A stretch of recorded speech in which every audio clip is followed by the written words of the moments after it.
আসসালামু আলাইকুম। নতুন একটি ভিডিওতে সবাইকে স্বাগতম। এই ভিডিওতে বাংলাদেশ নৌবাহিনীর উচ্চমান সহকারী পদে নিয়োগ পরীক্ষা যেটি অনুষ্ঠিত হয়েছে 14ই আগস্ট, এই পরীক্ষার সমাধান আজকে এই ভিডিওতে দেওয়া হবে। আপনারা যারা চাকরি প্রত্যাশী আছেন অবশ্যই ভিডিওটি সম্পূর্ণ দেখবেন এবং সাবস্ক্রাইব করে সাথে থাকবেন।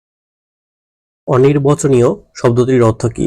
অনির্বাচনীয় শব্দটির অর্থ হলো বর্ণনাতীত। এটা অনেকে ভুল করে নির্বাচনযোগ্য দিয়েছে, কিন্তু নির্বাচন যোগ্য নয়, এটা হবে না, এটা সঠিক উত্তর হবে বর্ণনাতীত। খনার বচনের প্রাধান্য পেয়েছে কৃষি। সাধু ভাষার কোন শব্দের প্রাধান্য বেশি? তৎসম। বাংলা বর্ণমালায় অর্ধ মাত্রার বর্ণ কয়টি? বাংলা বর্ণমালায় অর্ধ মাত্রার বর্ণ 8টি। শুদ্ধ বানান কোনটি? মুমূর্ষু। এটা কিন্তু অনেক চাকরির পরীক্ষা আসে, এটা খুবই গুরুত্বপূর্ণ, এটা অনেক চাকরির পরীক্ষায় ঘুরে ফিরে বারবার আসে। উলুক খাগড়া শব্দটির অর্থ কি? গুরুত্বহীন লোক। গাছপালার গাছ পাথর বাগধারাটির অর্থ কি? গাছ পাথর বাগধারাটির অর্থ হিসাব নিকাশ। সকল শিক্ষকগণ আজ উপস্থিত বাক্যটিতে কোন দোষে দুষ্ট? এটা হলো বাহুল্য দোষ। এখানে সকল শিক্ষক আবার গণ দিয়ে মানে বহু বচন দুইবার বোঝানো হয়েছে, তার কারণে এটা বাহুল্য দোষে দুষ্ট। নাসিক্য বর্ণ কোনগুলো? নাসিক্য বর্ণ নিয়, উম আর মূর্ধন্য। পুকুরে মাছ থাকে কোন কারকে কোন বিভক্তি? অধিকরণের সপ্তমী বিভক্তি। মাছ যেহেতু পুকুরটা অধিকার করে আছে তাই এটি অধিকরণ কারক হবে। কাজল কালো এর সঠিক ব্যাসবাক্য কোনটি? কাজলের ন্যায় কালো। কোনটি খাঁটি বাংলা উপসর্গ? খাঁটি বাংলা উপসর্গ ইতি। মনীষা শব্দের সঠিক সন্ধি বিচ্ছেদ কোনটি? মনস যোগ ঈশা। কাজী নজরুল ইসলামের বাল্য স্মৃতি বিচরিত ময়মনসিংহের স্থানটির নাম কি? এই স্থানটির নাম দরিরামপুর। বৃক্ষ শব্দের সমার্থক শব্দ নয় কোনটি? বৃক্ষ শব্দের সমার্থক শব্দ নয় বনানী। বনানী শব্দের অর্থ বন। এছাড়া বিটপি, শিখরি, পাদপ এই সবগুলো বৃক্ষ শব্দের সমার্থক শব্দ। ঈশ্বরচন্দ্রকে কোন প্রতিষ্ঠান বিদ্যাসাগর উপাধি প্রদান করে? সংস্কৃত কলেজ। কাশবনের কন্যা কোন জাতীয় রচনা? উপন্যাস। কোনোভাবেই যা নিবারণ করা যায় না সেটি কি? অনিবার্য। সঠিক শব্দ কোনটি? এখানে সঠিক শব্দ হলো চলাকালে। রক্তাক্ত প্রান্তর নাটকটির রচয়িতাকে? Munier Chowdhury. We had to face a lot of dash due to their act. এই দুইটি শূন্য স্থানে কি বসবে? এই দুইটি শূন্য স্থানে বসবে হিউমিলিয়েশন আর disgraceful. We had to face a lot of humiliation due to their disgraceful act. A hater of knowledge and learner, এটি এক কথায় প্রকাশ হবে misologist. Among the following who is not a romantic poet? এখানে কে romantic poet নয়? Tennyson romantic poet নয়। তাছাড়া উইলিয়াম ওয়ার্ডসওয়ার্থ, জন কিটস এবং লর্ড বাইরন সবাই রোমান্টিক পিরিয়ডের কবি। Who wrote the book the Waste Land? The wasteland কে লিখেছে? দ্য ওয়েস্টল্যান্ড লিখেছেন T S. Eliot. The chairman proceeded as though I had no spoken. 26 নম্বর প্রশ্ন, one should be careful about dash duty? About one's duty. যেহেতু এখানে one's subject হয়েছে তাই এখানে one's এর পসেসিভ ফর্ম হবে one. I wait until the plane had take off. The plane had taken off. Which one is correct sentence? এখানে correct sentence কোনটা? Once of my cousins is a doctor. এখানে once of এর কারণে এখানে plural form হয়েছে, কিন্তু এখানে singular verb হয়েছে। Which one is noun? এখানে কোনটা noun? Nostalgia. Dash mother rose in her the mother rose in her the mother rose in her. The plural number of index, ইন্ডেক্সের প্লুরাল ফর্ম কি? ইনডিসেস।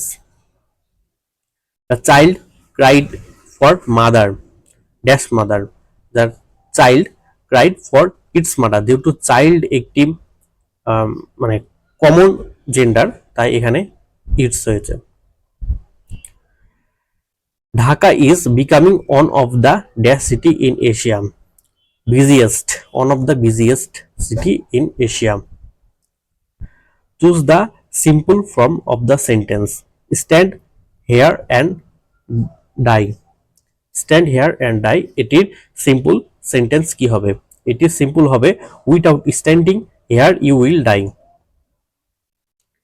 His comments provoked a barrage of criticism. Here barrage, এখানে barrage কি মিন করেছে? এখানে barrage মিন করেছে a lot. The synonym of panacea, panacea এর synonym কি? remedy. Antonym of utopia, utopia এর antonym হলো dystopia. Antonym of augment is augmented antonym হলো diminish. Fill out the correct, find out the correct spelling, এখানে correct spelling হলো questionnaires. Questionnaires মানে অনেকগুলো কোশ্চিনের সমষ্টি। Colleague is mean a group of people. একটি আয়তক্ষেত্রের দৈর্ঘ্য 20% বাড়ানো হলো এবং প্রস্থ 20% কমানো হলো, এই ক্ষেত্রে ক্ষেত্রফলের কি পরিবর্তন হবে? ক্ষেত্রফলের পরিবর্তন অঙ্কটা হবে কিছুটা এইরকম যে 20% বাড়ানো হলো মানে 100, যদি দৈর্ঘ্য থাকে 100 তাহলে দৈর্ঘ্য এখন হবে 120 এবং প্রস্থ হবে 80, প্রস্থ হবে 80, তাহলে এটার গুণফল হবে, এটার গুণফলকে আমরা আগের যে দৈর্ঘ্য প্রস্থ ছিল, দৈর্ঘ্য ছিল 100% এবং প্রস্থ ছিল 100%, এই 100% দিয়ে ভাগ করলেই আমরা উত্তর পেয়ে যাব। উত্তর হবে 4% কমবে। কোন বৃত্তের পরিধি ও ব্যাসের অনুপাত কত? বৃত্তের পরিধি মানে কি? বৃত্তের পরিধি মানে 2πr আর ব্যাস মানে 2r, তাহলে 2r আর এখানে 2r কেটে যাবে, থাকছে পাই। পাই মানে কি? 22/27, তাহলে 22/7 হবে এটির অনুপাত। একটি ক্লাসে 30 জন ছাত্র আছে, তাদের মধ্যে 18 জন ফুটবল খেলে, 14 জন ক্রিকেট খেলে এবং 5 জন কিছুই খেলে না, তাহলে কয়জন উভয়টিই খেলে? এখানে অঙ্কটা হবে এরকম, যে কয়জন কোনোটাই খেলে না সেটাকে আমরা বাদ দিয়ে দেবো, তাহলে হবে 30 থেকে 5 বাদ দিলে হবে 25। এখন 25 থাকলো, এখন ফুটবল খেলে 18 জন যোগ ক্রিকেট খেলে 14 জন, এটাকে আমরা যোগ করব, যোগ করলে আমরা পাবো 32। এখন 32কে আমরা 25 দিয়ে বিয়োগ করব, তাহলে আমরা উত্তর পেয়ে যাবো 7। সঠিক উত্তর হবে 7 জন উভয়টি খেলে, ক্রিকেটও খেলে ফুটবলও খেলে। 1, 3, 6, 10, 15, 21 ধারাটির 10তম পদ কত? এইখানে ভালোভাবে লক্ষ্য করলে দেখা যাবে যে এখানে 2 যোগ হয়েছে, এইখানে 4 যোগ হয়েছে, এখানে 3 যোগ হয়েছে, তারপর 4 যোগ হয়েছে, তারপর 5 যোগ হয়েছে, মানে ক্রমিক সংখ্যাগুলোর যোগফল, মানে 1 আর 2 যোগ করে 3, 1, 2, 3 যোগ করে 6, এভাবে ক্রমিক সংখ্যাগুলোর যোগফল। আমরা জানি ক্রমিক সংখ্যাগুলোর যোগফল মানে সূত্র হলো n into n plus 1 divided by 2। তাহলে দশম পদ যদি বলে তাহলে দশম 10 into 10 plus 1 1 divided by 2, তাহলে 10 গুণ 11 divided by 2, উত্তর হবে 55। লাভের হার 7% থেকে কমে 5% হলে একজন ব্যক্তির আয় 5 বছরে 700 টাকা কমে যায়, তাহলে মূলধন কত? তাহলে আমরা দেখি এখানে কত পার্সেন্ট কমেছে, এখানে 2% কমেছে, 2% কমার কারণে 5 বছরে 700 টাকা কমেছে, তাহলে তাই যদি হয় তাহলে 100 টাকায় কত? 100 টাকা 5 বছরে কমে 2%, 1 বছরে কমে 2%, তাহলে 5 বছরে কমে 10%, 2 গুণ 5 সমান 10%, এই 10কে আমরা 77 দিয়ে গুণ করলে উত্তর পেয়ে যাব 7000। সঠিক উত্তর 7000। 20 টাকায় একটি কমলা কিনে 120 টাকায় কয়টি কমলা বিক্রয় করলে 20% লাভ হবে, মানে 20 টাকায় একটি কমলা কিনা হলো, দিয়ে আমরা 120 টাকায় কয়েকটি কমলা বিক্রি করলে সে 20% লাভ হবে। 20% লাভ যেহেতু বলেছে, মানে 100 টাকায় 20 টাকা লাভ হবে, তাহলে আমাদের ক্রয় মূল্য হতে হবে 100 টাকা। যেহেতু আমরা 20% লাভ করব, তাহলে ক্রয় মূল্য আমাদের হতে হবে 100 টাকা। তাহলে 120 মাইনাস 100, তাহলে আমরা 20% লাভ করতে পারবো।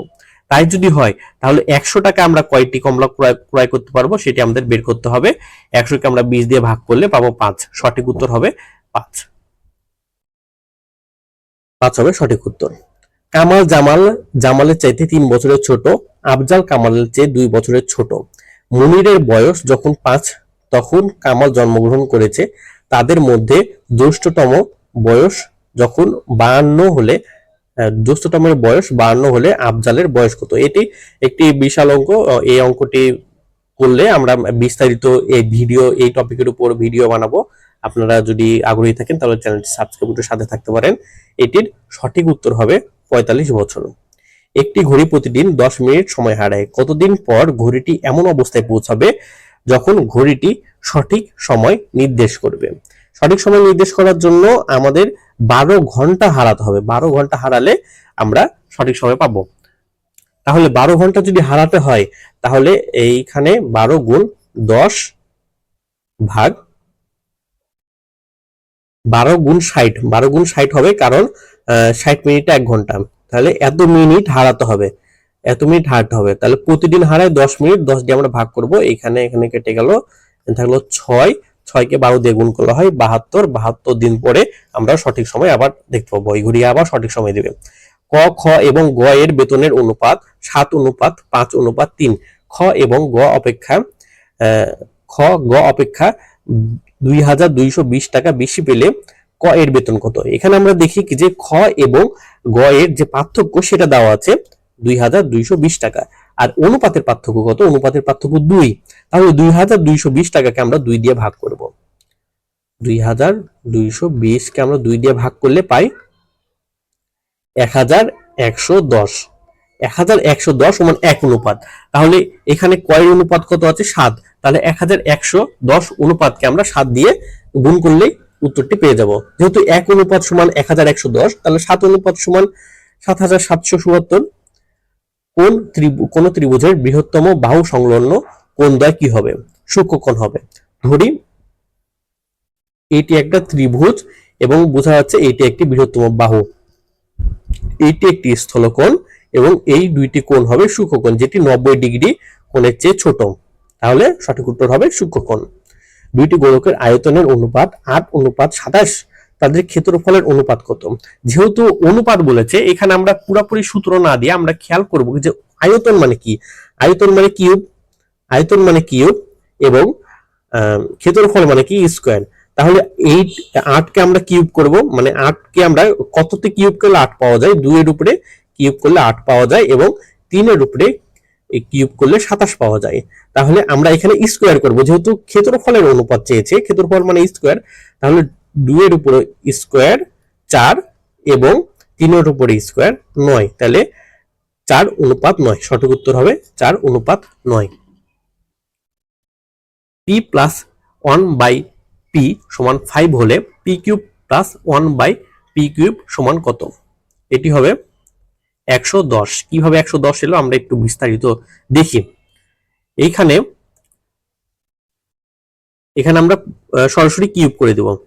P plus 1/p whole cube সমান P cube plus 1/p cube plus 3 P 1/p into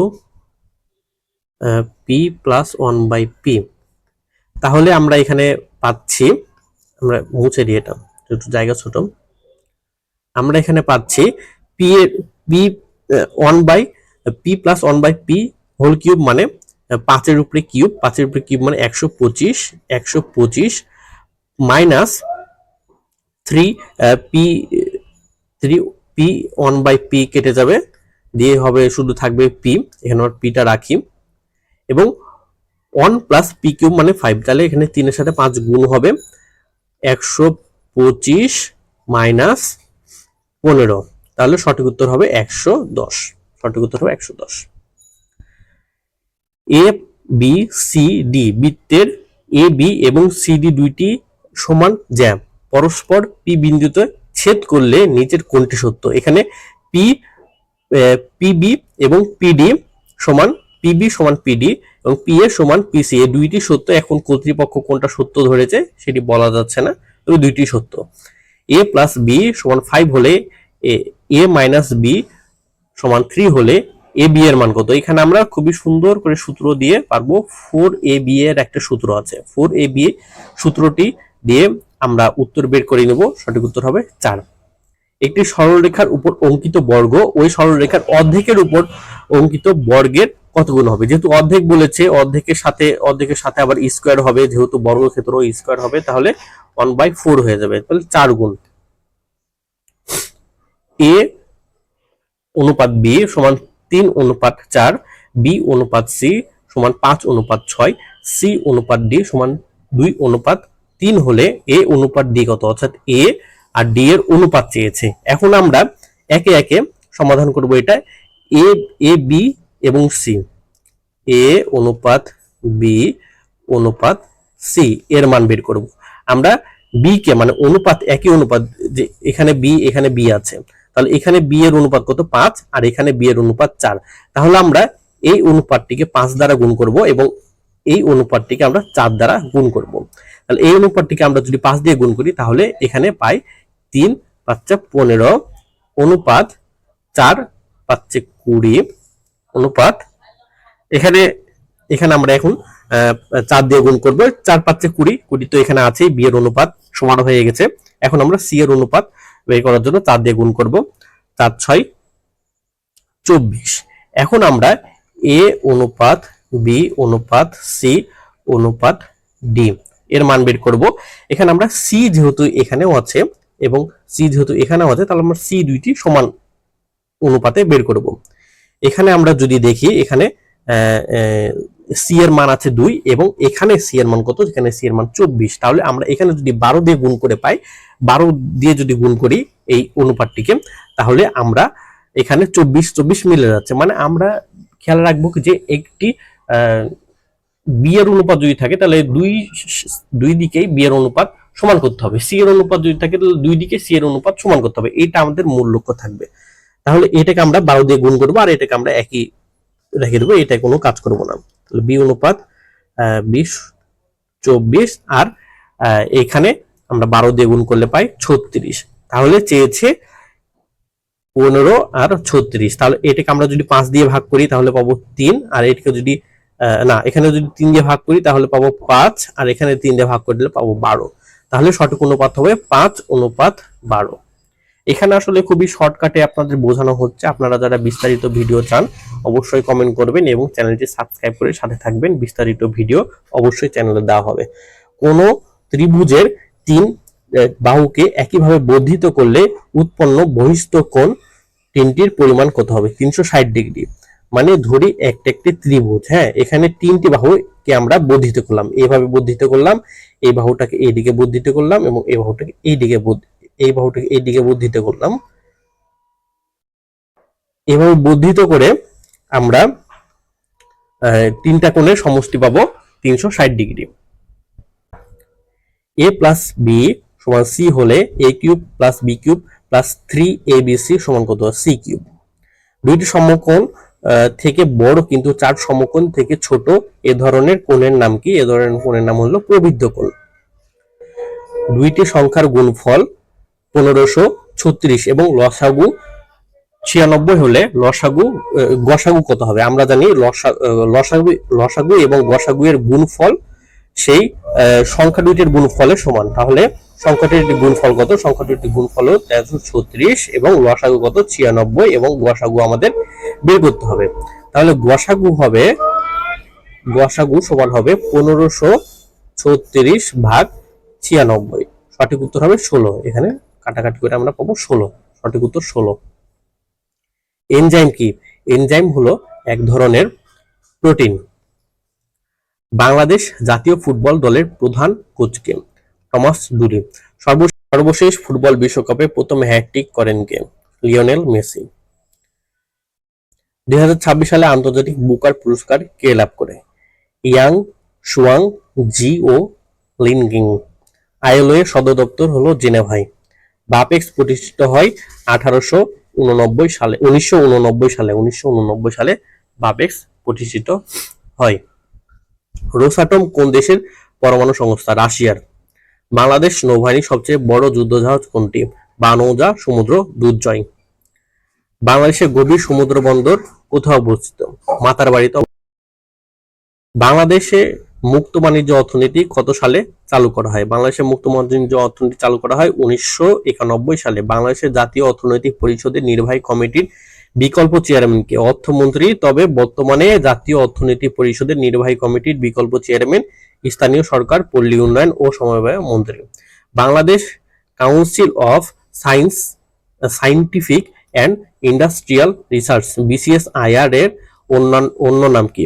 বিজ্ঞান গবেষণা। এখানে বিজ্ঞানের বিভিন্ন বিষয় নিয়ে গবেষণা করা হয়। দুর্নীতি দমন কমিশনের চেয়ারম্যান কে? এখানে কোনোটি নয়, আসলে দুর্নীতি দমন চেয়ারম্যানের কমিশন বর্তমানে অর্থাৎ 14 আগস্ট 2026 সাল পর্যন্ত খালি ছিল। 26 সালে খালি ছিল। এখনো চেয়ারম্যান নির্বাচন করা হয়নি। এইটার জন্য সার্চ কমিটি গঠন করা হয়েছে। ডাক্তার আব্দুল মোমেন মার্চ 2026 সালে পদত্যাগ করে। তারপর থেকে পদটি বর্তমানে খালি রয়েছে। প্রাথমিক রং কোনটি? প্রাথমিক রং হলো সবুজ। ম্যাগেনা 43 এর কার আঁকা? এটি শিল্পাচার্য জয়নুল আবেদিনের আঁকা। ক্যাটালন কোন দেশের ভাষা? ক্যাটালন স্পেনের ভাষা। সুইডেন এর আইনসভার নাম কি? সুইডেনের আইনসভার নাম রিক্সডাগ। হারারে এর পুরাতন নাম কি? Salisbury. New development band NDB এর সদর দপ্তর কোথায়? চীনে।